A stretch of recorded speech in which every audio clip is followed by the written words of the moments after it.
Hi my dear ones, कैसे हैं सभी। मेरा नाम है निकिता और स्वागत है आप सभी का हमारी इस इंग्लिश क्लास में। तो तुम लोग को एक्सपेक्टेड होगा कि आज की क्लास में कोई नया सा चैप्टर स्टार्ट करेंगे, कुछ नया पढ़ेंगे, बट नहीं, आज की क्लास डेडिकेटेड है तुम्हारी करियर गाइडेंस को लेकर के। सो बहुत सारा जो है ना कन्फ्यूजन होता है, क्रिएट दिमाग में प्रेशर होता है कि 12th के बाद क्या करना है, कोई कॉलेज चुना कि नहीं चुना, और बहुत ही जल्दी फॉर्म्स निकल जाएंगे कॉलेज के, तो फिर आपको क्या कहते हैं फॉर्म्स फिल करने होंगे, नहीं समझ में आएगा, बहुत हबड़ तबड़ चल रही होगी। पीयर प्रेशर होगा कि जो हमारा दोस्त है वो तो सीए के लिए जा रहा है, क्या मुझे भी सीए कर लेना चाहिए। एक फ्रेंड जो है सीएस कर रहा है, क्या मुझे सीएस के लिए जाना चाहिए। अरे नहीं यार, कोई लॉ की तैयारी कर रहा है, कोई कॉलेज जाना चाह रहा है, कोई ओपन से कर रहा है, बहुत सारा कंफ्यूजन क्रिएट होगा। लेकिन उस कंफ्यूजन में और उस इतनी सारी आवाजों में कहीं ना कहीं हम अपनी आवाज सुनना जो है वो भूल जाते हैं, या फिर हमें सुनाई ही नहीं देती, और हम अपनी नीड्स को और अपनी जो हमारी खुशी है जहां पर, और अपनी दिलचस्पी को नजरअंदाज कर देते हैं। सो इसी चीज को लेकर के आज का ये सेशन है करियर गाइडेंस के ऊपर, कि करियर क्या क्या आप चुन सकते हो। और मैं चाहती हूं कि ये एक ऐसी पॉइंट है तुम्हारी लाइफ में जहां पर मेरे स्टूडेंट्स के पास ना इतना नैरो सा ऑप्शन नहीं होना चाहिए। आपके पास बहुत सारे ऑप्शंस हैं और वो सभी ऑप्शंस आप एक्सप्लोर कीजिए, उसके बारे में देखिए, उसके बारे में पढ़िए, उसके बारे में जानिए। और उसमें से एक ऑप्शन है इंग्लिश को लेकर के भी, तो वो ऑप्शन जो है वो आज मैं आप लोगों के सामने यहाँ पर लेकर के आई हूँ, ताकि मैं इसके बारे में अच्छे से बात कर सकूं और आपको थोड़ा सा इस टॉपिक के ऊपर लाइट थ्रो कर सकूं, ताकि आपको भी कुछ इसके बारे में पता चल जाए। आई नो बहुत से बच्चों को शायद इस बारे में पता होगा, बहुत से बच्चों को नहीं पता होगा, बहुत से बच्चों की दिलचस्पी शायद इंग्लिश में नहीं होगी, तो बहुत से स्टूडेंट्स की दिलचस्पी इंग्लिश में होगी। किसी किसी को अभी से पता है कि मुझे आगे जाकर के क्या करना है, किसी किसी को शायद नहीं पता है कि आगे जाकर के क्या करना है। दोनों केसेस में मैं सिर्फ इतना बताना चाहती हूं कि अगर आप अभी चूज कर चुके हो कि आपको क्या करना है, स्टिल शायद आपको वो वहां तक का रास्ता नहीं पता है। किसी को पता है कि मैं मास मीडिया में जाना चाहता हूं, मैं कम्युनिकेशन इन सब फील्ड में जाना चाहता हूं, मैं जर्नलिज्म में जाना चाहता हूं, लेकिन मुझे ये नहीं पता जाएं कैसे। तो ये वीडियो आपके लिए है, और अगर अभी तक आपको नहीं पता है कि हमें करना ही क्या है, तो भी ये वीडियो आपके लिए है। तो शुरू करते हैं। आज की क्लास में मैं बात करने वाली हूं करियर इन इंग्लिश लिटरेचर। हाँ जी, इंग्लिश लिटरेचर के बारे में मैं बात करने वाली हूं। इंग्लिश एक लैंग्वेज है, उसका एक हिस्सा है ये इंग्लिश लिटरेचर, इसके बारे में आज मैं बात करने वाली हूँ। तो सबसे बड़ा क्वेश्चन जो है वो ये है कि लव इंग्लिश पसंद है, बहुत अच्छी लगती है, बट क्या इसमें करियर बनाया जा सकता है, ये नहीं पता। ये पता ही नहीं होता है, ये हम जान ही नहीं पाते हैं, ये हम समझ ही नहीं पाते हैं। हमें केवल लगता है कि इंग्लिश जो है वो एक लैंग्वेज है जो हमें पढ़ाई जा रही है, क्योंकि वो हमारे आसपास बहुत ज्यादा जरूरी है, क्योंकि we are living it, actually we are living this language. हम इस भाषा को जी रहे हैं। हम मार्केट जाएंगे अगर किसी से टॉफी लेने के लिए, तो वो टॉफी से लेकर के हम अगर किसी इंटरव्यू में बैठे होंगे, वहां तक इंग्लिश हमारा पीछा नहीं छोड़ती है। तो बहुत से लोगों को ये गलत फहमी होती है, और ये गलत फहमी गलत भी नहीं है, मतलब समझ रहे हो ना तुम लोग, कि हम रहे ही इस तरीके से रहे और हमारे आसपास का माहौल ही ऐसा होता है कि हम लोग नहीं समझ पाते। तो इंग्लिश हमें पसंद है, लेकिन क्या उसमें करियर बनाया जा सकता है? अगर ये पता चल जाए और इसी पसंद को अगर मैं ऐसे करियर में बदल सकूं जिसमें मेरे को मजा आए, जिसमें मैं वो काम कर रहा हूँ जो मेरे को अच्छा लगता है, तो कितनी बढ़िया बात होगी। तो इसी बारे में मैं बताने वाली हूं। अब मैं यहां पर ना एक तो डिफरेंस थोड़ा सा क्रिएट करना चाहती हूं दो चीजों में, वो है स्पोकन इंग्लिश में और इंग्लिश लिटरेचर में। स्पोकन इंग्लिश और इंग्लिश लिटरेचर अलग है। देखो, स्पोकन इंग्लिश एक स्किल है ना। स्पोकन इंग्लिश क्या है? स्पोकन इंग्लिश एक स्किल है जो आप over the period of time develop करते हो। ठीक है, ये एक स्किल है जो आप over the period of time develop करते हो। ये स्किल आपको हर जगह काम आती है। आप अगर जाकर के कहीं पे इंटरव्यू देते हैं, ऑब्वियस सी बात है, आपको जज किया जाता है कि आप कितने अच्छे से कम्युनिकेट कर सकते हो, कॉन्वर्जेशन आपकी कितनी बेहतर है, आपकी कॉन्वर्जेशनल स्किल्स कितनी अच्छी हैं, आप इंग्लिश में कितने अच्छे से कम्युनिकेट कर पाओगे। ठीक है, सो राइटिंग स्किल्स और स्पीकिंग स्किल्स जो है इस भाषा को लेकर के, ये ऐसी स्किल्स हैं जिसके बेसिस पे ये पैरामीटर होता है, जिसके बेसिस पे आपको जज किया जाता है, आपकी पर्सनालिटी को जज किया जाता है। सो इसको अलग कर देते हैं। ये स्किल्स तो देखो, अगर कोई बच्चा इंजीनियरिंग कर रहा है, डॉक्टर कर रहा है, जो भी वो अपना करियर चूज कर रहा है, उसको ये स्किल डेवलप करनी ही पड़ेगी, क्योंकि ऑब्वियस सी बात है ये हमारी ऑफिशियल लैंग्वेज है, जिसके अंदर हम लोग ऑफिशियल काम जो है हम लोग इसके अंदर कम्युनिकेट करते हैं, एक दूसरे से बातचीत करते हैं। अच्छा, अब बात आई इंग्लिश लिटरेचर की। तो इंग्लिश लिटरेचर अपने आप में एक पूरी लैंग्वेज का एक हिस्सा है। इसमें आप करियर बना सकते हो, इसमें हम करियर बनाया जा सकता है। ठीक है, अब यहां तक इंग्लिश अगर हम बात करें 11 12 तक, तो हमें लगता है कि इंग्लिश जो है वो सिर्फ हम इसलिए पढ़ रहे हैं ताकि ये हो सके। ऐसा नहीं है। आप इंग्लिश केवल इसलिए नहीं पढ़ रहे ताकि आप इंग्लिश बोल सको। और अगर आपको इंग्लिश बोलने में पसंद है, अगर आपको इंग्लिश लैंग्वेज सिर्फ पसंद है और आप सोचो इसमें करियर बना ले, तो अगर ये माइंड से ट्रक करके चल रहे हो क्योंकि मुझे इंग्लिश बोलना सीखना है तो मैं इंग्लिश लिटरेचर कर लेता हूं, तो ये गलत है। ये एकदम गलत है। ठीक है, ये स्किल्स आप किसी भी कोचिंग में जाओगे, आप कहीं पे भी जाओगे, ये आपको डेवलप हो जाएगी, आप खुद से भी इसको कर सकते हो डेवलप। ठीक है, ये कला और ये जो है ना, ये गुण आपके अंदर अच्छे से आ जाएगा, लेकिन इसको सीखने के लिए ये वाला सब्जेक्ट पढ़ने लग जाए, ये गलत हो जाएगा। ठीक है, आपको पहले समझना पड़ेगा कि क्या आप वो इंटरेस्ट रखते हो। हाँ, आई नो बहुत से बच्चों को मैथ्स पसंद होगा, बहुत से बच्चों को इकोनॉमिक्स पसंद होगा, अकाउंटेंसी में बहुत मजा आता होगा, बीएसटी बहुत अच्छी लगती होगी, अलग अलग ऑप्शंस होंगे, सीए बनना होगा, अलग अलग चीजें तुम्हें एक्साइट करती होगी। बट अगर आपको इंग्लिश एक्साइट करती है, अगर आप इस सब्जेक्ट को पसंद करते हो, अगर आप इसको और अच्छे से पढ़ना चाहते हो, देन आई वुड से कि ये जो है ये करियर चॉइस आपके लिए है। अब यहां पर मैं आपको बताने वाली हूं कि अच्छा, ये तो मुझे पता चल गया कि मुझे इंग्लिश पसंद है, लेकिन मैं कैसे इसको, इस पसंद को मैं कैसे अपना लूं, मैं कैसे इसमें करियर बनाना स्टार्ट करूं, ये मैं आपको बता देती हूं। तो देखो, अभी आप लोग यहां पर हो क्लास 12th में। ठीक है, सो शायद इस जर्नी के बीच में तुम्हें इंग्लिश पसंद आ जाए। किसी का, यार देखो, हमारा माइंड कभी भी चेंज हो सकता है, ऐसे नहीं कह सकते कि ये एकदम जो है ना कभी चेंज नहीं होगा, ये ऐसे बस अड़ जाएगा। हाँ, किसी का ऐसा भी होता है कि हम लोगों ने चूज कर लिया और हम उसी के साथ जाने वाले हैं, सीए बनना है तो सीए बनना है, मेरा एक गोल है और मेरा टारगेट बन गया है। लेकिन हो सकता है टाइम की बात है, अभी हमारे पास पूरा साल पड़ा है, हो सकता है कि आगे जाकर के तुम बोलो कि नहीं यार, I love this subject and I think कि मैं इसे परस्यू करना चाहता हूँ। सो अभी आप लोग क्लास 12th में हो और क्लास 12th के बाद आपको ये वाली फील्ड में जाना होगा। अब ये फील्ड में जाना होगा से क्या मतलब कि मैम 11th 12th कॉमर्स से करिए, आर्ट्स में भेजने की बात कर रहे हो, मेरा वो मतलब नहीं है। और ये हायरार्की जो हमने सोसाइटी ने बना रखी है ना कि सबसे पहले साइंस और मेडिकल वाले बच्चे, फिर आता है कॉमर्स, फिर आता है आर्ट्स, ये बहुत गलत है, ये बहुत ही ज्यादा गलत है ना। जो साइंस कर रहा है इसका मतलब बिल्कुल भी ये नहीं होता कि वो बहुत इंटेलेक्चुअल है, और जो आर्ट्स कर रहा है इसका मतलब ये नहीं होता बिल्कुल भी कि वो बहुत स्टूपिड है। ये नोशन हमने बना रखा है, बहुत गलत है, पहली बात तो ये। और तुम मेरे स्टूडेंट्स हो तो प्लीज यार इस नोशन को तो बिल्कुल फॉलो मत करना। ठीक है, इसका बिल्कुल सब्जेक्ट चूज करने से ना हमारी बुद्धिमानी का तो बिल्कुल भी पता नहीं चलता। और जो लोग ये मानते हैं तो वो अभी भी ना वो पुराने जमाने की थिंकिंग रखते हैं, ऑर्थोडॉक्स। ठीक है, तो उनको बोलो कि भाई तू तो रहने दे और तू बैठ करके अपना काम कर, तेरे को कुछ नहीं पता। ठीक है, तो उसे भेज दो और तुम यहां पर फैक्ट्स पे बात करो। देखो, इट्स अप टू यू। किसी इंसान को, किसी ने साइंस ले रखी है ना, और उस साइंस वाले बंदे को मैथ्स बहुत इजी लगती होगी, बहुत इजी लगती होगी, और तुमको हो सकता है मैथ्स बहुत हार्ड लगती हो। लेकिन उससे पूछना, जरूरी नहीं है कि जिसको मैथ्स इजी लगती है उसके लिए सब कुछ इजी है। जिसको मैथ्स इजी लगती है ना वो लोग, और ये मेरा पर्सनल एक्सपीरियंस है, मैं बता रही हूँ, जिनको मैथ्स इजी लगती है ना वो लोग कई बार बोलते हैं कि इंग्लिश हार्ड है। नरेशन जैसा टॉपिक तो हम कर ही नहीं पाते हैं। और जिनको इंग्लिश बहुत इजी लगती है वो कई बार बोलते हैं कि मैथ्स बहुत हार्ड है। मेरे को इंग्लिश इजी लगती है, मेरे लिए इंग्लिश बहुत पसंद है, मेरे लिए इट इज मतलब एक इमोशन। लेकिन मेरे को मैथ्स इतना ज्यादा पसंद नहीं है। हालांकि मुझे इकोनॉमिक्स बहुत पसंद है, मैं खुद एक कॉमर्स ग्रेजुएट हूँ और मुझे बहुत ही ज्यादा पसंद है इकोनॉमिक्स, और इकोनॉमिक्स में मैथ्स भी आता है। बट सबकी दिलचस्पी की बात है, and that doesn't make me कि मैं बुद्धू हूं या मुझे कुछ भी नहीं पता है ना। तो ये इंटेलेक्चुअल का पैरामीटर, जज करने का पैरामीटर नहीं होता है कि आप क्या सब्जेक्ट लेते हो। पहले तो प्लीज इसको अपने दिमाग से निकालो। ठीक है, आपकी पसंद की बात है, और जब तुम्हें कोई चीज पसंद है ना और जब उसको लेकर के तुम आगे चलोगे ना तो ऑब्वियस सी बात है आप उसमें वंडर्स करके दिखाओगे, एंड लेजिटली वंडर्स। ठीक है, तो हर एक फील्ड में नाम बनाया जा सकता है, इतना समझ करके चलना। ठीक है, हाँ, सो बीए इंग्लिश लिटरेचर, जैसे कि मैं बता रही थी, अब आपके पास क्या चॉइसेस होते हैं कि अगर आप क्लास 12th कर लेते हो, ठीक है, क्लास 12th के बाद आपके पास फॉर्म्स निकलेंगे कॉलेजेस के, आपको अलग अलग करना पड़ेगा। ठीक है, स्ट्रीम सेलेक्ट करनी पड़ेगी, कोर्सेज सेलेक्ट करने पड़ेंगे। तो अगर दिमाग में इंग्लिश है और इसको लेकर के आगे करियर बनाना है तो मैं यहां पर बताती हूं कि आप कौन से कोर्सेज कर सकते हो। सो आर्ट्स के अंदर आते हैं सारे कोर्सेज। आप बीए इंग्लिश लिटरेचर कर सकते हो, आप बीए जर्नलिज्म कर सकते हो। अब इस वर्ड से तो तुम वाकिफ हो, तुम जानते हो इसको। ठीक है, आप बीए इंग्लिश ऑनर्स कर सकते हो और बीए इंग्लिश कर सकते हो। ये सभी जो टॉपिक्स हैं ये अपने आप में बेटा अलग है। बीए इंग्लिश लिटरेचर अपने आप में केवल लिटरेचर के साथ डील करता है। ये तुम्हारी इंग्लिश की भाषा है, ये आपकी इंग्लिश है, इसका एक हिस्सा लिटरेचर है।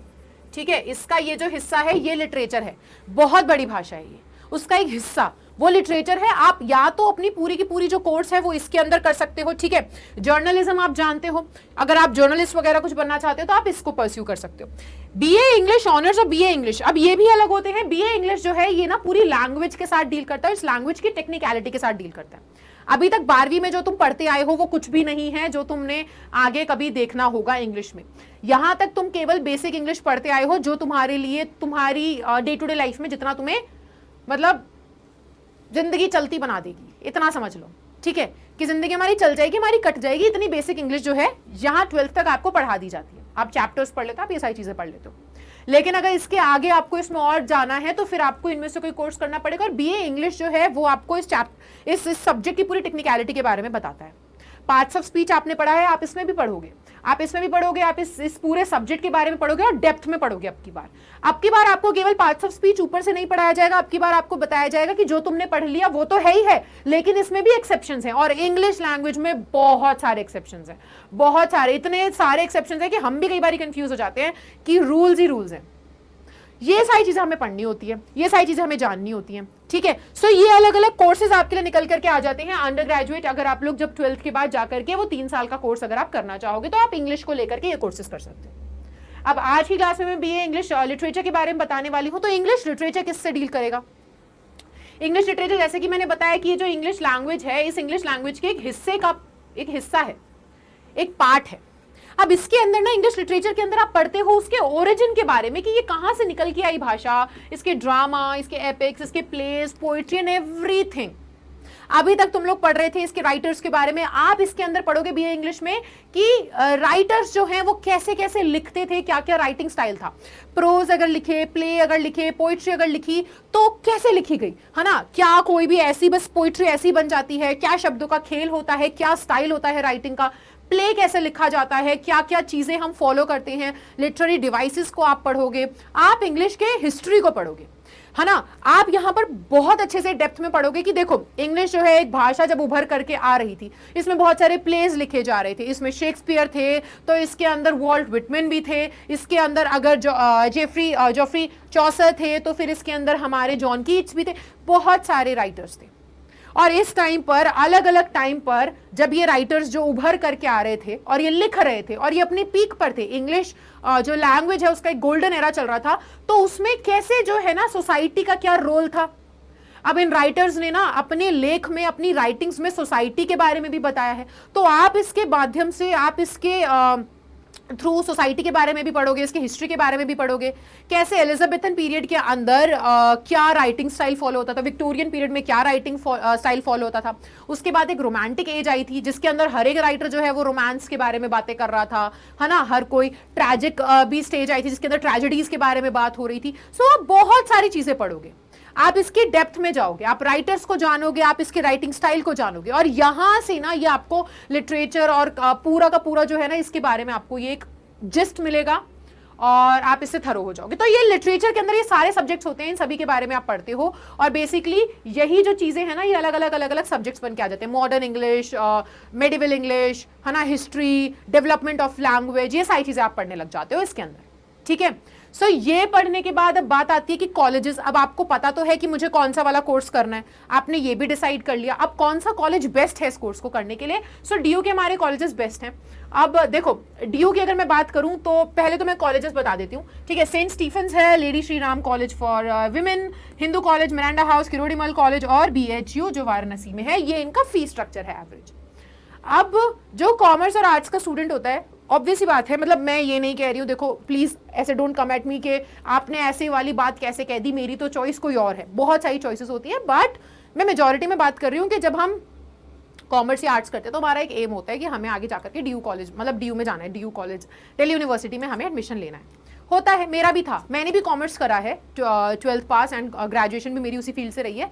सो मैंने भी डीयू से करा है। और डीयू आपको केवल पढ़ाई के साथ साथ एक लाइफ ऑफर करता है, ऑब्वियसली करता है, ठीक है। आप वहां पे जाकर के बहुत सी चीजें सीखते हो, बहुत कुछ होता है, इट इज अपने आप में एक छोटी सी दुनिया है वो, ठीक है। सो जिसको आप एक्सप्लोर करोगे, वहां पर आपको बहुत सी चीजें देखने को मिलेंगी, बहुत कुछ आप सीखोगे। और जैसे कि मैं बताऊं फीस के बारे में, तो फीस भी इतनी ज्यादा नहीं होती है प्राइवेट कॉलेजेस एंड वगैरह से अगर देखा जाए तो। गवर्नमेंट है तो इस वजह से फीस भी इसकी ज्यादा नहीं होती। और ये कुछ कॉलेजेस हैं जो बेस्ट आपको इंग्लिश में कोर्स ऑफर करते हैं, जहां पर आप अप्लाई कर सकते हो, ठीक है। अब इसके बाद मैं आती हूँ जॉब्स के ऊपर कि हम क्या क्या जो जॉब्स हैं, हम क्या क्या जॉब्स जो हैं, ठीक है, इसमें पा सकते हैं। तो जैसे कि मैंने बताया कि देखो घर में बहुत सारे होंगे, डॉक्टर्स भी मौजूद होंगे, घर में बहुत सारे आपके इंजीनियर्स भी मौजूद होंगे, और जो बच्चा साइंस कर लेता है उसके दिमाग में आ जाता है सबसे पहले कि बीटेक।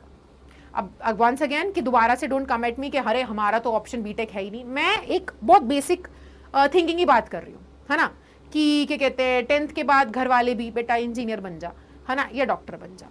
तो कोई ये तो नहीं कहता बेटा सीए बन जा, कोई नहीं, मुश्किल ही कोई इक्का दुक्का होगा कि बेटा इंग्लिश ऑनर्स राइटर बन जा, कोई नहीं कहता, है ना, कोई नहीं चाहता ना, कोई ये कहता। लेकिन it is all about you कि आप क्या सोच करके चल रहे हो, और ये करियर चॉइस बहुत जरूरी है। आपकी 12 साल आपके एजुकेशन के थे, 12 भी नहीं, मैं बोलूंगी कि 14 साल केजी से लेकर के नर्सरी एंड एवरीथिंग, है ना, अब तुम 17 या 18 साल के हो गए होगे। अब इसके बाद तुम्हारी पूरी की पूरी ग्रेजुएशन को लेकर के 25 मान लेते हैं, चलो 25th, तो तुम्हारी 25 साल जो थे ना लाइफ के, वो तुम्हें तैयार कर रहे थे कि तुम आगे की जिंदगी कैसे जियोगे। यहां इन 25 साल में तुम इसको डिसाइड करते हो। अब 25 साल 26 के जब होगे, जब तुम जॉब के लिए जाओगे और जब तुम नौकरी ढूंढ रहे होगे, तो आपने जो डिसीजंस ले लिए हैं, आपने जो चीजें चुन ली हैं, आप जो ऑलरेडी चॉइस कर चुके हो, चूज कर चुके हो, उसके बेसिस पे तुम्हारी पूरी जिंदगी कटने वाली है। एंड मैं सिर्फ इतना कहना चाहती हूं कि अगर वो चॉइस बहुत ध्यान से केयरफुली नहीं ली गई, तो मैं नहीं चाहती कि आगे जा करके आप ना अपनी पूरी लाइफ में बैठ करके बस ऐसे परेशान हो कि यार मुझे पता ही नहीं था कि ये भी करियर चॉइसेस होते हैं। सो मैं चाहती हूँ कि देखो, ऑब्वियस सी बात है, साइंस वाला बच्चा इंजीनियरिंग के लिए जाता है, और मेडिकल वाला तो ऑब्वियस सी बात है डॉक्टर के लिए जाता है, कॉमर्स वाला सीए के लिए जाता है, और अपना जो ह्यूमैनिटीज वाले उनके पास तो फिर भी चलो ऑप्शंस रहते हैं, वो लोग अपना अलग सोच करके चलते हैं। बट मैं ये कहना चाहूंगी कि ये जो चॉइसेस है ना, ये एक इंजीनियरिंग करने का जो बच्चा सोच रहा है, जो साइंस में है, वो भी इंग्लिश को कर सकता है, इंग्लिश ऑनर्स कर सकता है, एक मेडिकल वाला स्टूडेंट भी इसको कर सकता है, और 12th के बाद, और एक कॉमर्स वाला स्टूडेंट भी कर सकता है, आर्ट्स वाले तो कर ही सकते हैं। सो अपनी चॉइसेस को ना अभी पहचानो, यही टाइम है।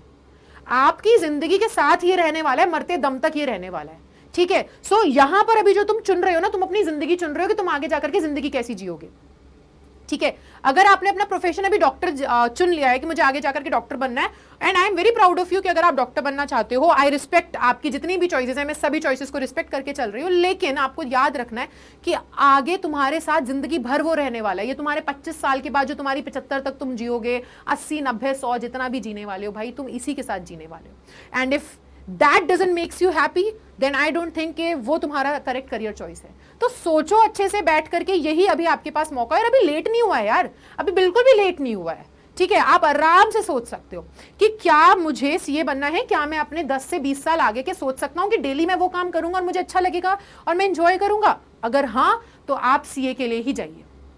अगर आपको लगता है कि नहीं इकोनॉमिक्स ऑनर्स, नहीं कोई मैथ्स में जाना चाहेगा, कोई कुछ करना चाहेगा, अगर if that thing makes you happy, then you should go for it. But अगर अभी तक नहीं चुना है और हल्का सा इंक्लिनेशन है ना, इसकी तरफ, इस सब्जेक्ट की तरफ, और अगर हल्का सा रुझान है, झुकाव है, तो आप इसके बारे में सोचिए, इस ऑप्शन को डिस्कार्ड मत करिए। और ये मत सोचिए कि लोग क्या कहेंगे, लोग जज करेंगे, लोग मजाक बनाएंगे। तुम्हें रहना है यार, तुम्हें जीना है। जो लोग ये मजाक बनाते हैं ना, उनको बोलो कि यार तुम जाओ, तुम्हारे पास कुछ नहीं है। वही है ना कि हम छोटी सोच वाले को सोच थोड़ी बड़ी कर सकते हैं यार। हमें क्या मतलब, जब हमारा काम बोलेगा ना, तब वो आकर के बोलेंगे कि भाई दे नौकरी लगवा दे यार, कैसे किया बता दे, गाइडेंस दे दे मेरे बच्चे को। यही चीजें होती हैं। तो मैंने भी, मेरा खुद का भी बहुत अच्छा इंटरेस्ट रहा है इकोनॉमिक्स में, और मैंने भी खुद इकोनॉमिक्स बहुत अच्छे से पढ़ी और मेरे को बहुत प्यार था उस सब्जेक्ट से।